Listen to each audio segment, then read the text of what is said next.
માધ્યમિક અને ઉચ્ચતર માધ્યમિક શિક્ષણ બોર્ડ ગુજરાત દ્વારા ધોરણ 10 અને ધોરણ 12ની જે મુખ્ય પરીક્ષા અને ગુજકેટની પરીક્ષાના આયોજન માટે આજરોજ એક બેઠકનું આયોજન કરવામાં આવેલું હતું. જે પરીક્ષા સંબંધિત થોડી વિગતો જે છે કે કુલ પરીક્ષાર્થીઓ 15,27,724 પરીક્ષા આપવામાં જઈ રહ્યા છે.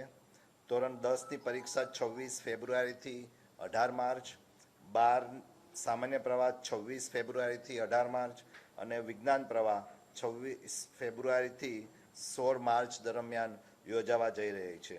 ધોરણ 10ના જે કુલ વિદ્યાર્થીઓ છે એ 9,07,175, ધોરણ 12 સામાન્ય પ્રવાહના 5,01,286 અને ધોરણ 12 વિજ્ઞાન પ્રવાહના 1,19,263. એટલે કુલ મળીને બોર્ડમાં આ વર્ષે 15,27,724 વિદ્યાર્થીઓ પરીક્ષા આપશે અને ત્યારબાદ ગુજકેટની પરીક્ષાનું આયોજન 29 માર્ચના રોજ કરવામાં આવ્યું છે અને જેમાં 1,35,759 વિદ્યાર્થીઓ એમાં પરીક્ષા આપશે.